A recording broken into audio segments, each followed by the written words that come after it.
Christ se forme en toi. Écoutez, là je suis dans la logique du vrai ou de la vraie pensée du parler en langue.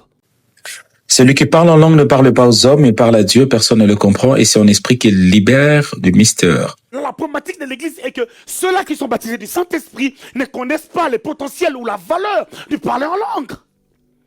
Quand tu ne connais pas la valeur de quelque chose, tu vas croire que la chose, c'est quelque chose de lambda. Je peux vous donner des exemples simples pour vous faire comprendre la parole de Dieu. J'aimerais vous parler aujourd'hui de la prière en langue. Mais attention, ne confondons pas la glossolalie et la xénoglossie.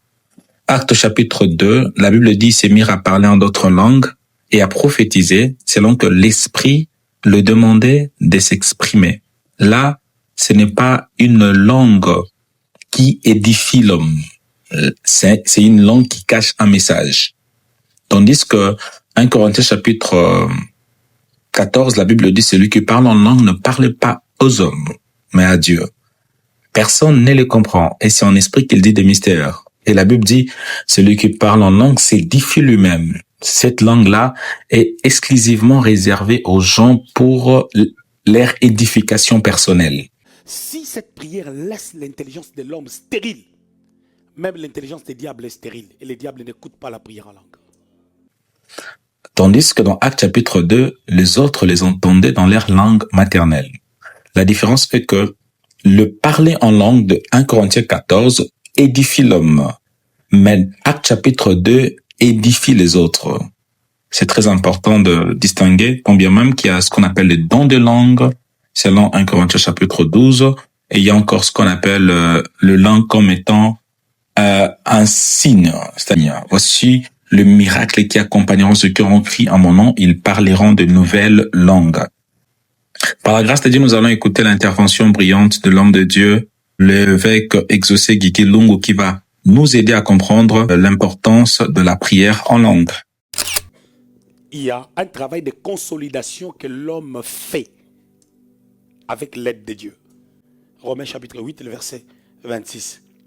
Il dit, l'Esprit nous aide dans nos faiblesses. L'Esprit intercède en notre faveur par des soupirs inexprimables. L'Esprit fait son travail pour ta croissance. Et toi aussi, tu fais ton travail s'appuyant sur l'aide de Dieu. Le travail que tu fais n'a pas d'impact si ce travail n'est pas soutenu par le Saint-Esprit. Automatiquement, Christ se forme en toi. Écoutez, là je suis dans la logique du vrai ou de la vraie pensée du parler en langue. Parce que les gens négligent le parler en langue comme si c'était quelque chose de dérisoire. Comme si c'est du blabla. Le parler en langue qui a fait en sorte que sans le parler en langue, ces gens-là n'allaient pas prophétiser. Écoutez, le parler en langue a brisé les murs de la séparation. Les dons de la prophétie étaient un don qui était exercé que par ceux-là qui étaient prophètes. Pour écouter Dieu, il fallait les prophètes. Celui qu'on appelait autrefois voyant. Et Samuel chapitre 9. Mais le parler en langue est venu.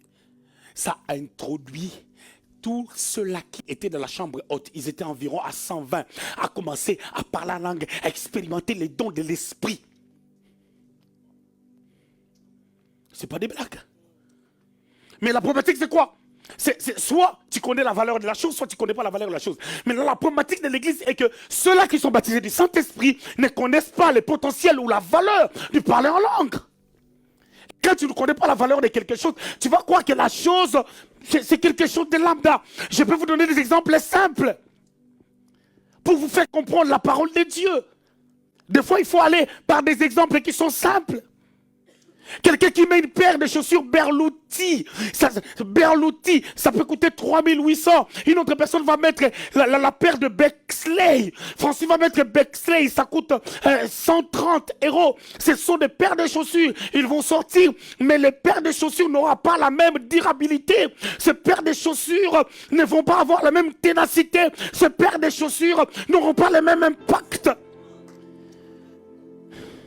Donc, celui qui parle en langue, c'est construit. Tu comprends pourquoi c'est très important, surtout quand tu es seul, que tu pries en langue. Parce que tu es en train de se construire avec l'aide de Dieu, avec l'aide du Saint-Esprit. S'appuyant sur Romains chapitre 8, le verset 26. Tu es en train de bâtir quelque chose. Tu es en train de bâtir une écriture. Je te donne une information. La prière en langue, si cette prière laisse l'intelligence de l'homme stérile, même l'intelligence des diables est stérile. Et les diables n'écoutent pas la prière en langue.